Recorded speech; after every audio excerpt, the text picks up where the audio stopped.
I grew up in a small rural town and was always the quiet, observant one. The vast open fields and endless horizon gave me plenty of time to think, dream, and develop a sharp eye. As a teenager, I spent countless hours with my father's old hunting rifle, aiming at tin cans and small game. It wasn't just a pastime, it became an obsession, to perfect each shot and understand the subtleties of wind, distance, and timing. When I joined the military, those skills found purpose as a sniper. I spent a lot of time honing my abilities, lying in wait, patient and invisible.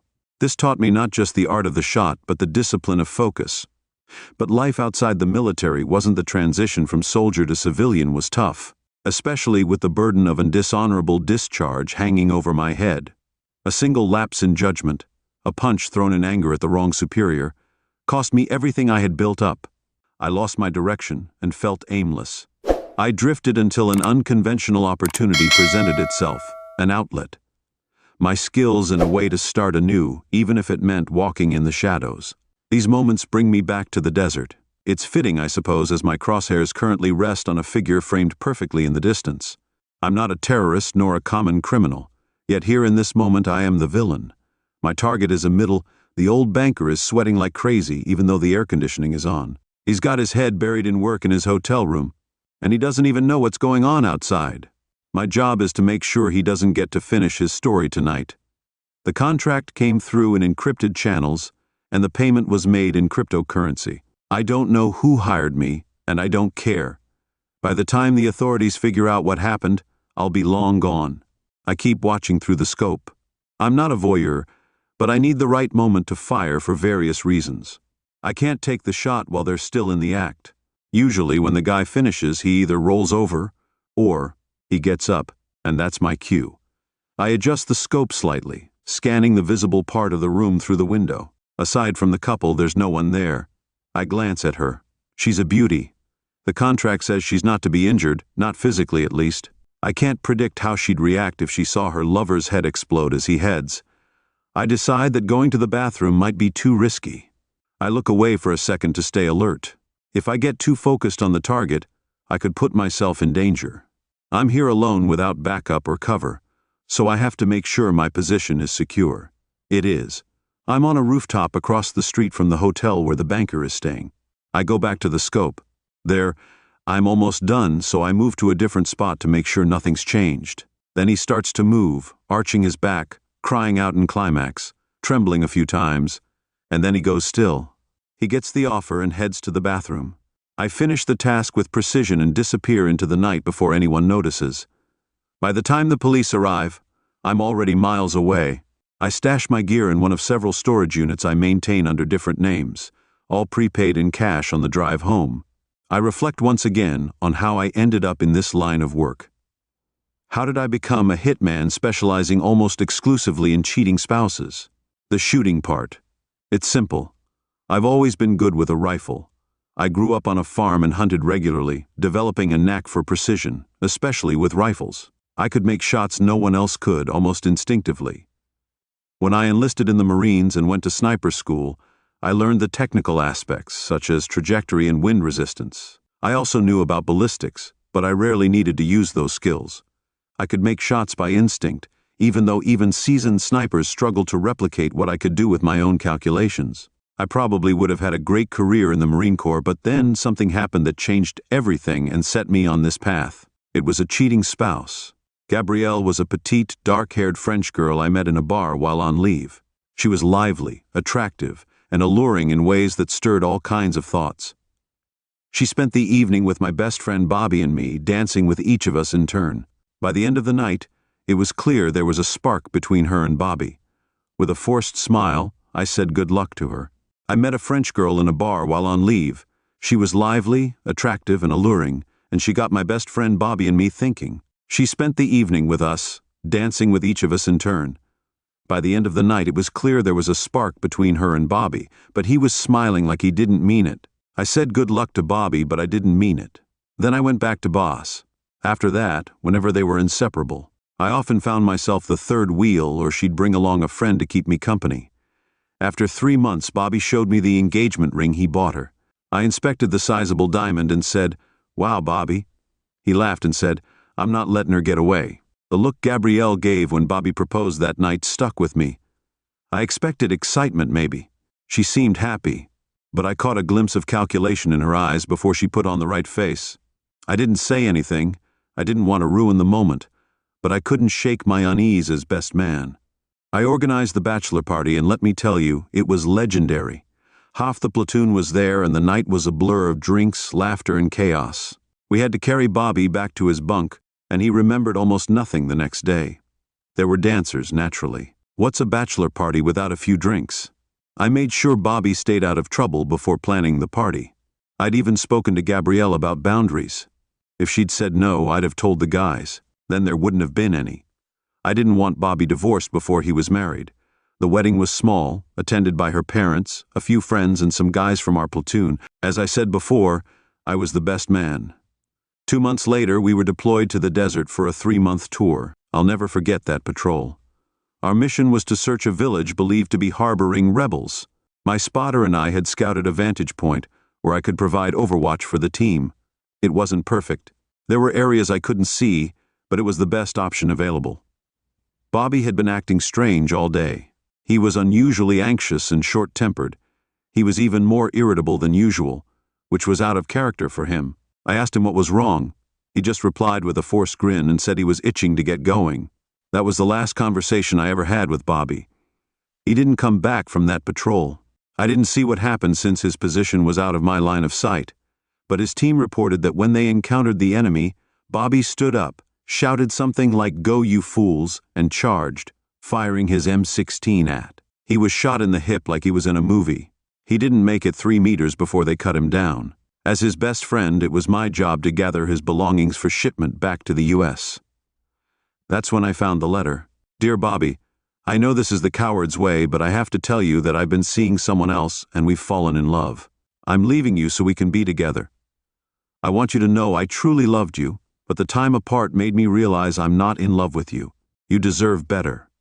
I think it would be best if we ended things so you can find someone who loves you the way you deserve. Please don't hate me.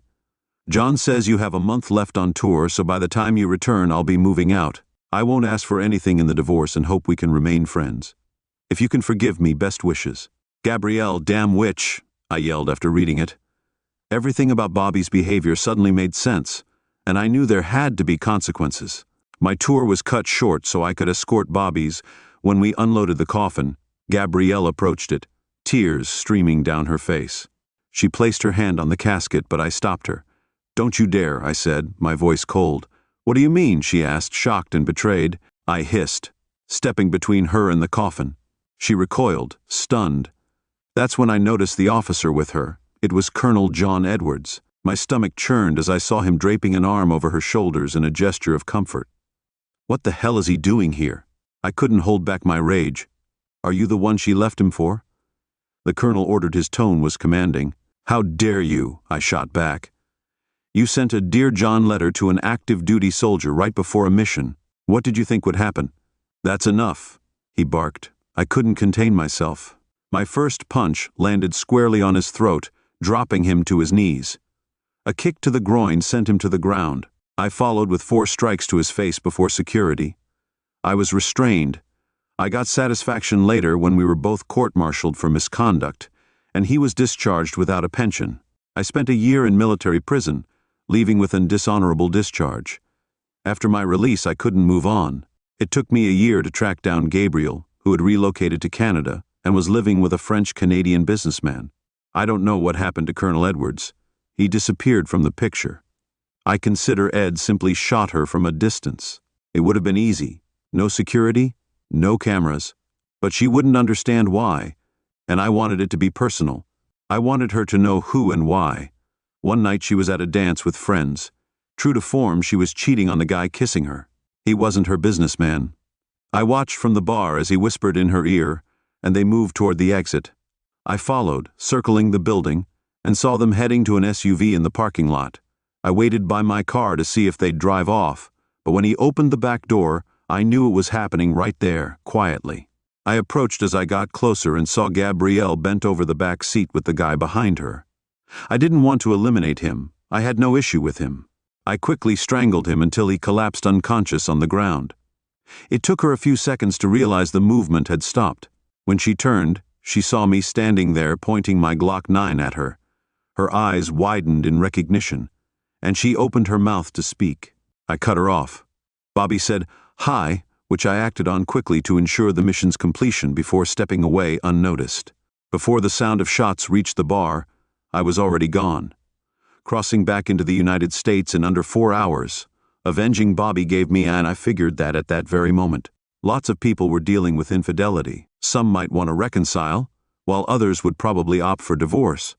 But there would always be those seeking a more permanent solution, and I had the skills to provide it. That's how I became a hitman specializing in cheating spouses. Overall, it's an easy job. These are ordinary people, unaware that they've been marked and without any personal after about 4 years in the business. I was making good money. I met Juliana at a car dealership where I was buying a new car. She was the finance manager. She was bright, sharp, and a great conversationalist. She was about 5 feet tall in heels with legs that seemed endless, jet black hair, and a figure that could stop traffic. There was chemistry while discussing financing. I decided to test the waters. I asked her, "Would you like to have dinner with me sometime?" She smiled, her eyes lighting up. "I'd love that." In less than 30 minutes, we had a date planned. A year and a half later, after a whirlwind courtship, Juliana and I were married in a lavish ceremony with over 200 guests, including her family and friends, my parents, and a handful of military buddies. To the world and to Juliana, I said, "I do." I was a successful financial manager working from home. I told her my frequent trips were client meetings, which made for a perfect cover story. Juliana was great. She supported my finance work even when I traveled. She always welcomed me home passionately, and we were close sometimes daily. Juliana rarely went out alone and always maintained proper boundaries when interacting. Even at dances, I had no doubt she loved me just as much as I loved her. My contracts came through WebWeb, which I never met in person. All communication was online, and I required undeniable proof of infidelity. Clients never knew when or where the target would be eliminated. Payments were made to a virtual account released only upon completion of the contract. If I couldn't fulfill a job, I refunded. The money hadn't come through yet, and I didn't have any personal connections with the people I was targeting.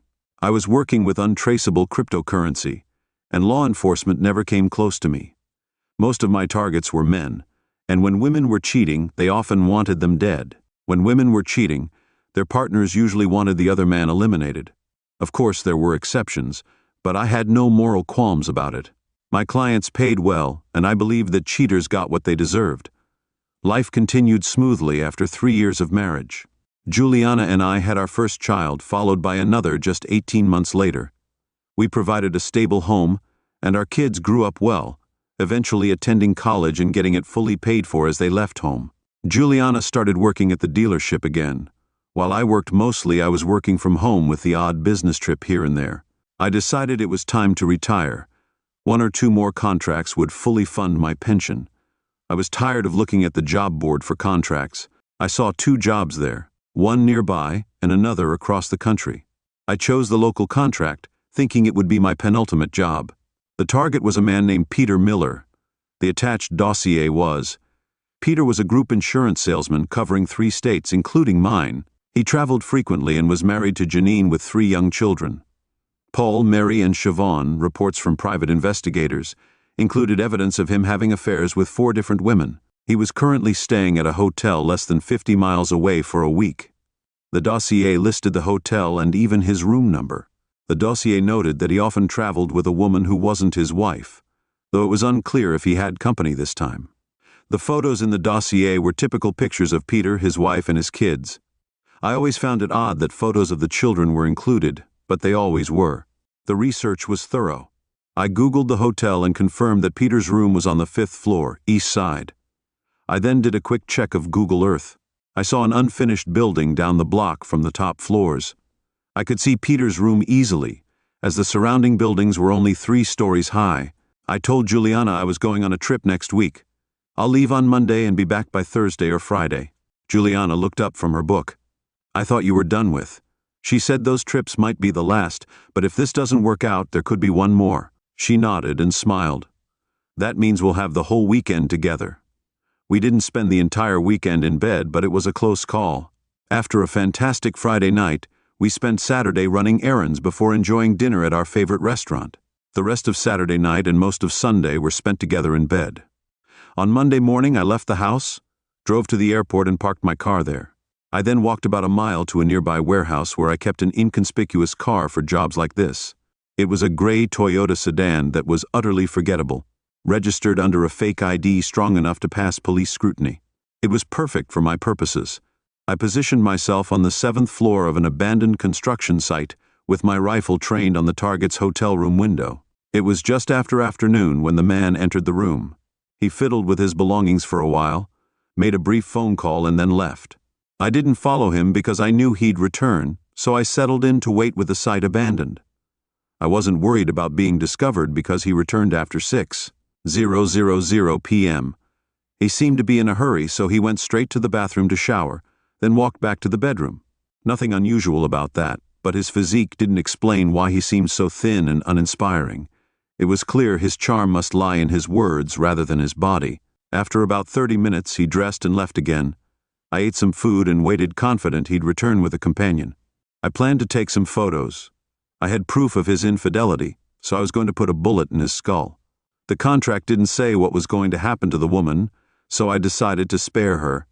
I didn't know if she was a cheater or just a lonely woman. Without that knowledge, I had no reason to kill her. It was past midnight when the lights in the room flickered on again. Looking through my scope, I saw the target enter with a tall, dark-haired woman. The woman with dark hair pinned him against the door and dropped to her knees. From my angle, a couple of floors up, I could only see his torso as her back was to me. I wasn't worried that they'd eventually move further into the room, still entangled. They undressed as they moved toward the bed. When they reached the bed, she was down to her underwear and he was completely naked. He pushed her onto the bed and kissed her as she reclined. From my vantage point, I could only see the tops of their bodies. Then she tilted her head back, and I adjusted my aim to focus on her face. In that moment, I had to muster all my self-control. I had to fight the urge to pull the trigger. Instead, I switched on the camera linked to my scope and took a photo. I kept taking photos and videos for the next 3 hours. The couple didn't close the blinds or turn off the lights, so they were visible to anyone on the street. They had one last session before falling asleep. When the lights went out, I opened the first photo I'd taken through the scope. The woman was arching her back. I zoomed in, studying her face in those familiar eyes. My blood ran cold. The eyes staring back at me belonged to Julian's wife. Thoughts flooded my mind. I couldn't proceed with the hit. One of the key elements of my work was avoiding any connection to the sufferers or their partners. If I eliminated them now, I'd be the first person the police questioned. My alibi wouldn't hold up to scrutiny. Beyond that, I wasn't ready to decide what to do about Juliana. The anger surging through me made it tempting to. I was tempted to shoot her on the spot, but I knew that wouldn't solve anything. I needed to think about her, our children, and the consequences of my actions. Whatever choice I made, I'd have to live with it for the rest of my life. The thought crossed my mind that if I abandoned the contract, someone else might take it and be less discerning about sparing the idiot's partner. I also had to consider whether this was a setup. Could someone have orchestrated this situation for me to catch Juliana cheating just to mess with me? I doubted it was the law. If the police were involved, they wouldn't risk putting someone in my sights knowing I could act immediately. It could be someone connected to a past contract seeking revenge. I had to finish the job, but it had to look random or natural to avoid any follow-up from the authorities. Juliana could wait. I packed up my gear and stored it in my designated storage unit. I wouldn't be using it for this job while there. I grabbed some extra electronic equipment back at the hotel. I found their cars and discreetly placed GPS trackers on them. The next morning after they left, Juliana returned to my house and he went about his usual activities. I used the opportunity to enter his hotel room with an electronic keycard. A thorough search revealed nothing surprising, just some blood pressure meds and Viagra in his luggage. I installed several hidden cameras around the room. I had 4 days to finish the contract, and since I told Juliana I wouldn't be back until Thursday or Friday, there was no need for frequent communication. I booked a room at the hotel using one of my fake IDs. Staying legally would simplify things. I also noticed the hotel's surveillance cameras were only at the entrance and in the elevators, with no cameras in the stairwells or hallways near the rooms. I kept an eye on them in the stairwells and hallways near the rooms throughout the day while I made preparations.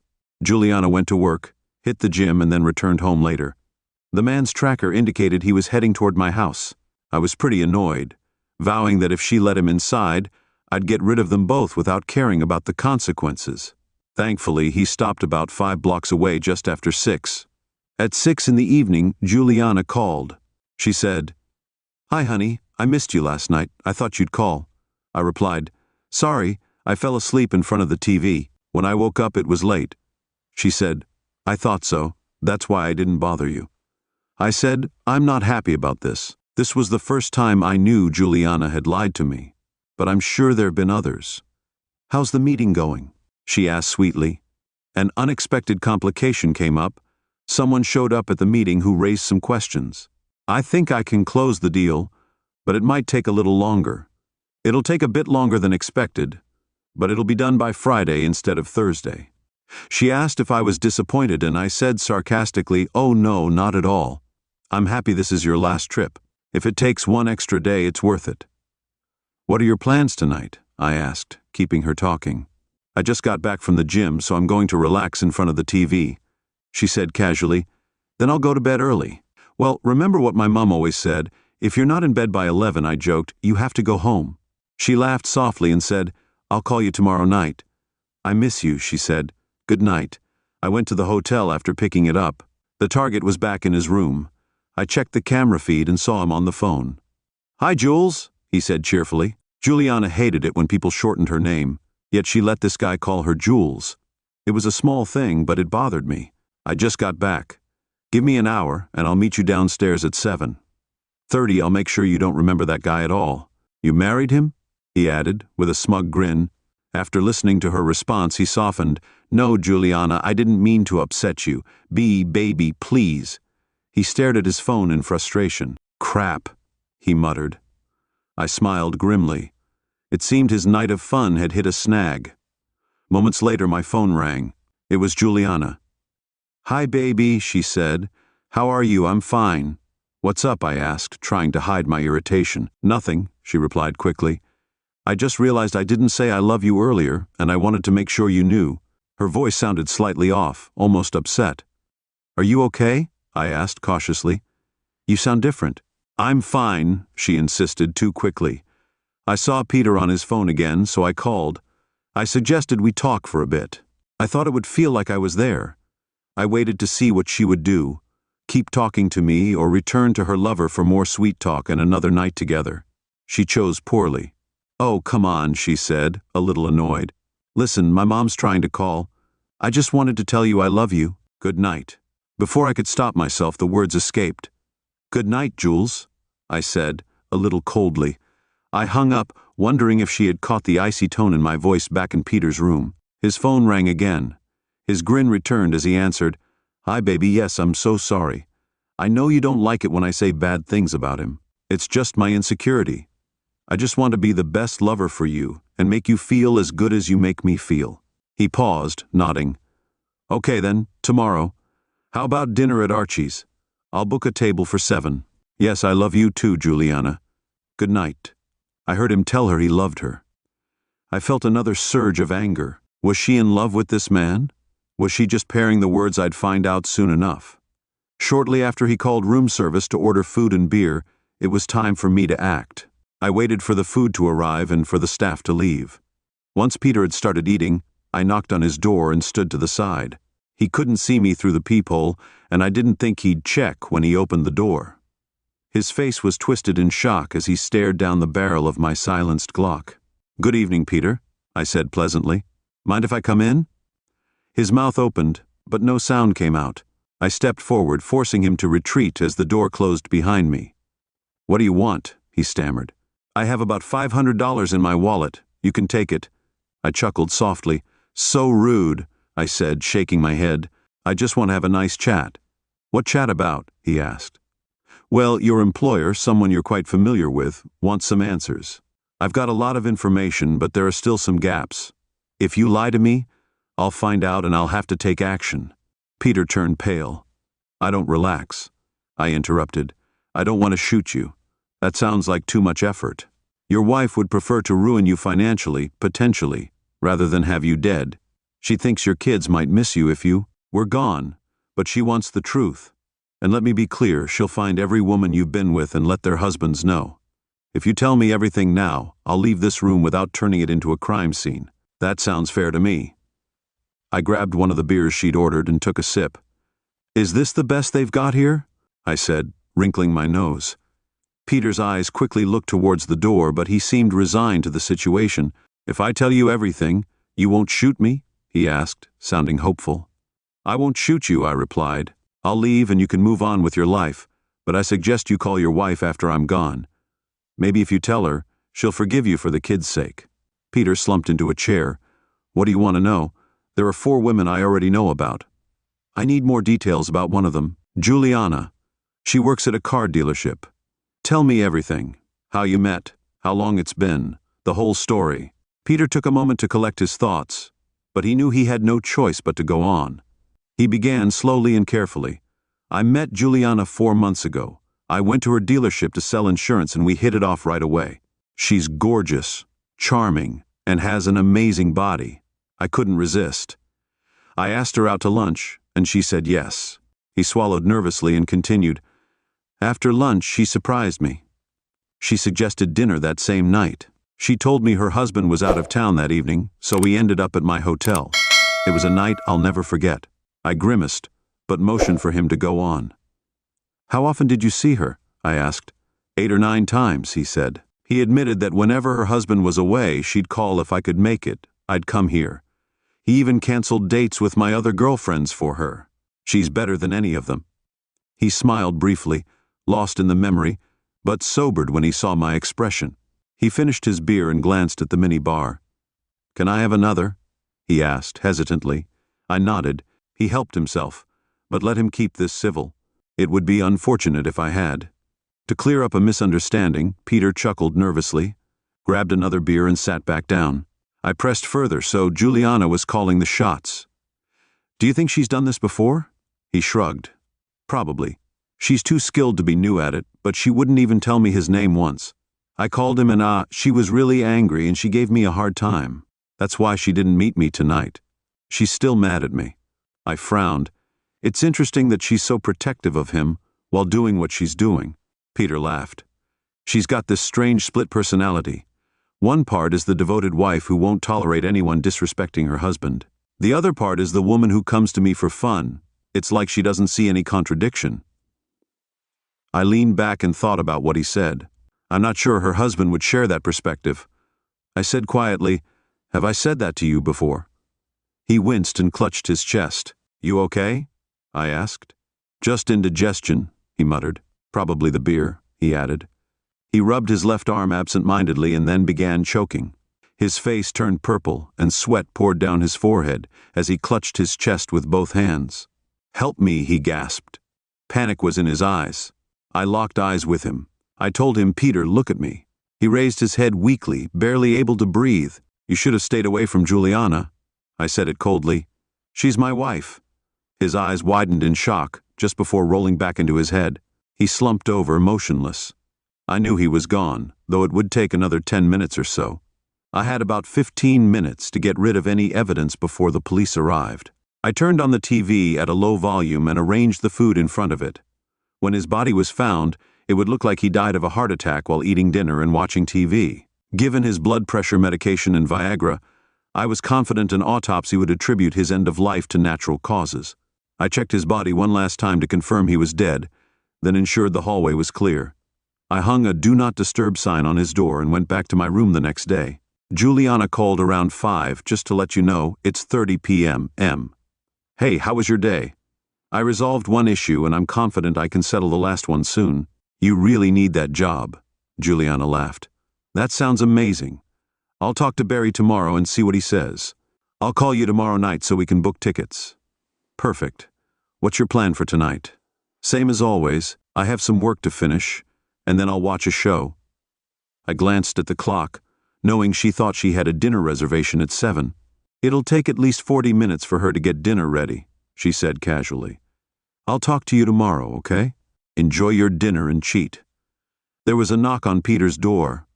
I'd put a do not disturb sign up, so housekeeping hadn't entered the room. I figured Juliana had gone to the restaurant and then come back to find out why Peter was late. After 20 minutes, the knock came again.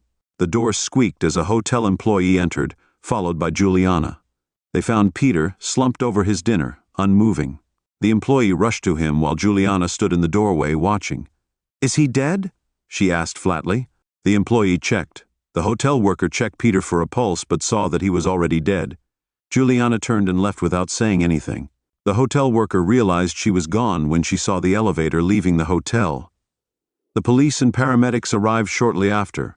They found Peter's medications in the room and concluded he'd suffered a fatal heart attack. His medical history and the circumstances of his death supported this. When questioned, the hotel worker explained that the hotel worker said that a woman had asked him to check on Peter. Peter admitted that he'd seen her visit earlier in the week, but he didn't know who she was. The worker said that Peter often entertained female guests, who he suspected were escorts, but never reported because Peter tipped generously. Once the investigation was over, I got my stuff and left the hotel. I went back to the parking lot and removed the GPS tracker from Peter's car. I picked up Juliana from the airport on Saturday morning, and we headed to the villa I'd rented. She was really excited when she saw it, especially the private pool with sun loungers. "I'm going to change," she said. "Can we talk for a minute first?" "Jules," I asked, "you know I don't like it when you call me that." "Why not?" she asked. "You didn't seem to mind when Peter called you that," I said. Her face turned pale, but she tried to play it cool. "I don't know who this Peter is." "Is he the insurance agent you've been sleeping with for the past 4 months? Is he the one you were with Monday night when you told me you were too tired and fell asleep without calling?" I said, "I don't know what you're talking about or what you think you've heard." She started placing a photo on the table between us. It was the one I had taken through the scope of her lying on her back, eyes wide. She sank into a chair and said softly, "Oh, is that all you have?" I asked, and she seemed incredulous. She shrugged. "What do you want me to say?" "How long?" I asked. She looked me in the eye. "About 4 months, I assume." He wasn't the first. I said coldly, "Do we really have to do this?" She asked. "Do we have to confront the truth about my cheating wife?" I shot back, "Insults aren't going to help." "Can't you come up with something more original before you start?" she said. "There's something you need to understand," she added. "Like what?" "Why did you do this?" I asked. "I was about to suggest you couldn't control." She took a moment to collect her thoughts. "We've been married a long time, haven't we?" I nodded, waiting for her to continue. "How many times a week do you think we have sex on average?" she asked. Her voice measured but pointed. I paused to consider her question. "Well, it slowed down a bit with age," I admitted, but before I could elaborate, she interrupted. "Exactly," she said firmly. "We were like teenagers every day, sometimes multiple times. When that phase passed, we still had sex at least every other day, sometimes more. It was incredible. You're the best lover I've ever had. But then you started going on business trips, sometimes for weeks at a time. I was used to having sex almost daily, and suddenly you expected me to go without it for long stretches." She exhaled deeply, steadying herself one night when you were away. "I decided to relieve some tension by going to the gym, but instead I ended up going home with someone. It wasn't planned, but it satisfied the need you had awakened in me. The next day I felt awful, terrified that you'd find out, that you'd be hurt, that you might leave me when you came back. I practically attacked you and tried to make it up to you for something you didn't even know had happened. But deep down, I knew it would happen again the next time you left, and it did." She looked down briefly before meeting my eyes again. Over time, I had to accept it as the new normal. I set myself a few ground rules. First, I never did it when you were home, not because I thought you'd catch me, but because I didn't need anyone else when you were here. You've always been my first and best lover. Second, I never brought anyone into our house. I wouldn't disrespect you like that, and I never allowed anyone to speak badly about you. If a man even hinted at disrespecting you, I ended things immediately. Third, I got tested regularly for STDs. I was afraid of getting caught, but I also refused to put you at risk. I made sure I couldn't get pregnant by using an IUD and birth control implants when we decided to have children. I stopped all of that if you want proof. I have DNA tests for the kids." She leaned closer, her voice trembling slightly but resolute. "Yes, I've done this the entire time we've been together. You turn me on so much that I can't go without a day or two. Is fine. But beyond that, I needed an outlet." All that ever was physical. I've never had feelings for any of them. The only man I've ever loved is you. When you told me this was your last business trip, I was overjoyed. I thought I wouldn't need second-rate substitutes anymore because I'd finally have the best at home." Her voice cracked, and she looked away for a moment before finishing. "The irony is what might have been my last time with someone else turned out to be the time I got caught." "Your last time?" I asked skeptically about those photos. "You said you can't go more than 2 days without Zex. Do you expect me to believe you didn't go out on Tuesday, Wednesday, or Thursday?" She chuckled. "On Tuesday. He called to say he was back at the hotel, but he started bad-mouthing you again. I told him it was over and I wouldn't see him later. He called to apologize. I forgave him, but said I was done for the night. We planned to meet on Wednesday instead. He even offered to take me to dinner as an apology, so the call you got on. On Tuesday, while we were talking, I asked, 'Wasn't from your mum for the first time?' She looked genuinely guilty. 'No, it wasn't her,' she said softly. 'I hated lying to you,' she replied, 'but not enough to stop doing it.' Her eyes widened. 'Wait, you called me Jules during that call,' I said. I remember thinking it was odd. Did you already know then the photos were sent to me Tuesday morning?" I explained, "along with transcripts of earlier calls." She sighed heavily. "I'm so sorry you had to find out like this. It must have been difficult for you." "It's been awful. Let's stay on track." I said firmly, "You didn't see him on Tuesday, but what about the rest of the week?" Her expression shifted and she nodded slightly. "We were supposed to have dinner on Wednesday night." She admitted. "You mean when you were supposedly watching your show?" I asked with thinly veiled sarcasm. "I really did watch it. It's a good series, but I wasn't fully focused." She confessed that evening, "Meeting him was just fulfilling a physical need for me. It was like going out for lunch with. I needed to eat, and if you weren't there, I'd go with someone else. I know it's hard for you to understand, but that's how I saw it. I never called it making love. That's something I've only done with you. You're stalling." I said bluntly, "Stop dancing around what actually happened on Wednesday." "I'm not stalling," she said, her tone defensive. "As I said, we were supposed to meet for dinner, but he never showed. I waited at the restaurant for 45 minutes. I was furious. I've never been stood up before. I went to his hotel. His car was in the car park, so I knew he was there, but he didn't answer the door. I asked the manager to open it, and we found him face down in his steak, dead as a result of a massive heart attack. The doctors said he'd been taking blood pressure meds and mixed them with Viagra, which you should never do. At least he didn't die while he was entertaining you. That would have been inconvenient." She looked surprised, then she laughed. "I never thought of that. It would have caused such a mess. His poor wife would have found out everything. I think she already knew. In fact, I suspect she's the one who sent me the photos." Juliana nodded slowly. "At least I don't have to wonder if you'll be seeing him again," I remarked. She gave a faint smile. "I won't apologize for what I did. She said it was something I needed to do. But I am deeply sorry for hurting you, and for the way you found out. I was counting the days until your business trips ended, so I wouldn't have to do this anymore, but as long as you kept leaving, I knew it would continue. All I could do was minimize the risks and hope that if you ever found out, your love for me would be strong enough to understand." "Why didn't you just come to me?" I asked. "We could have worked something out. I could have handled things differently, maybe even taking you with me on trips." She shook her head. "I didn't want to be the kind of wife who nitpicks about how you provide. The lifestyle we have, you love your work, and we've had an amazing life together. I didn't plan this, it just happened. By the time I realized how far it had gone, it was too late to take it back." I stared at her for a long time, lost in thought, so she finally asked, "What happens now?"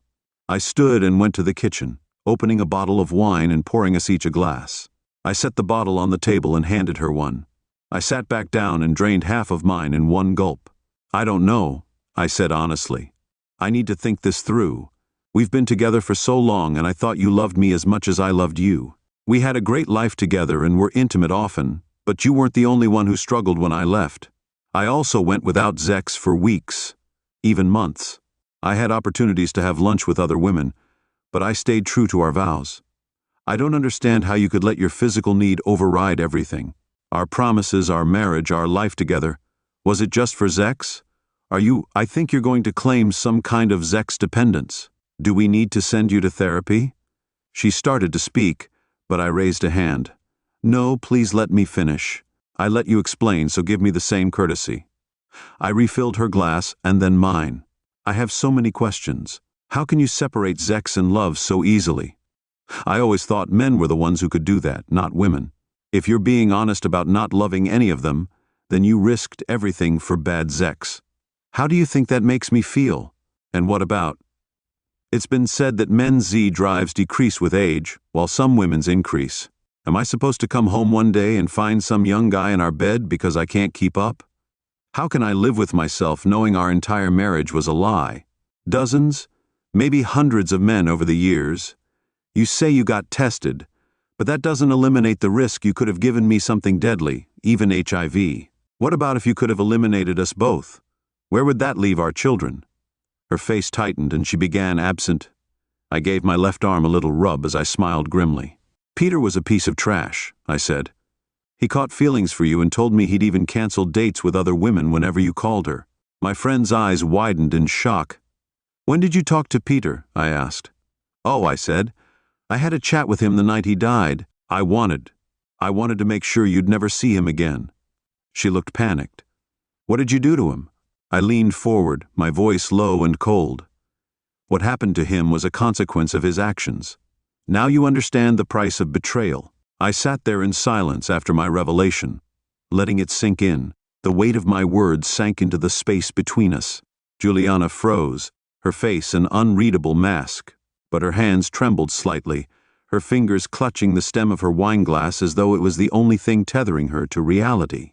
The air felt heavy, oppressive. In that moment, I saw the flicker of fear in her eyes, not fear of the truth, but fear of what I might do next. I've given you everything, I continued, my voice steady and devoid of the anger I thought I'd have. You said you wanted a home, a family, a life, and I gave it to you, but it wasn't enough. I wasn't enough. She opened her mouth to speak, but I raised my hand to stop her. I stopped her before she could make an excuse. Don't try to justify this. You've said your piece and I've listened, but now I need you to listen. I stood up and started to pace, swirling the wine in my glass. You know, it's funny. All these years I thought I was living a lie. My job, my secrets, I was carrying all that on my own shoulders. I told myself I was protecting you and us, but the real lie was this marriage, this illusion of trust and loyalty that you've built up while tearing it down. Her tears started to flow, then turned into silent streams down her face that she didn't bother to wipe away. I felt nothing for them, no sympathy, regret, or pity. I just felt a hollow ache, where love had once been. I've eliminated men for less, Juliana. I said the words before I could stop myself. Her gasp was, you could hear a sharp intake of breath that seemed to echo in the silence. But here you are, sitting across from me, alive and well. Do you know why she shook her head, her lips trembling too much to form a coherent answer? Because I'm tired, I admitted, my voice barely above a whisper, that I was tired of the lies and betrayals. I know that getting rid of you might make me feel better in the moment, but it won't fix what's already broken. It won't undo the years of deception or the pain of realizing I've been a fool. Most of all, it won't heal the damage you've done to our family. At this point, she broke down. She was completely overwhelmed by her emotions and buried her face in her hands. I watched her unravel, unmoved by her display of guilt or sorrow. I might have rushed to comfort her and reassure her that everything would be okay, but not this time. She looked up at me, her tear-streaked face a picture of despair and disbelief. You can't, she whispered, her voice hoarse. What about the kids? What about us? There's no us anymore, I replied coldly. Not anymore. The kids are adults now. They'll understand in time, and they'll still have you at least. Until they find out who you really are, but I can't stay. I won't. I put my glass down on the table with a deliberate motion. The sound of the glass meeting wood punctuated my decision. I'll be gone by morning. You'll hear from my lawyer soon enough. Until then, consider this your warning. Don't follow me, don't. Call me, but don't try to find me. If you do, Julia, I'll show you just how far my patience can stretch. As I walked away, leaving her alone with her shattered world, her sobs grew louder. By the time the sun came up, I was already on the road. The villa was shrinking in my rearview mirror until it was nothing more than a memory. I wanted to look back to see if she was standing in the doorway watching me leave, but I didn't. I couldn't because the man I'd been my husband, my father, the fool, was gone. In his place was someone new, someone free. The road stretched out before me, endless and full of possibilities. For the first time in years, I felt the faint stirrings of hope. Not for redemption, no. That was a luxury I didn't deserve. But for something simpler, something I drove away from the wreckage of a life that was never truly mine. The future was uncertain. But one thing was clear.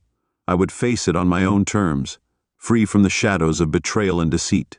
For better or worse, this was my story now, and it was far from over.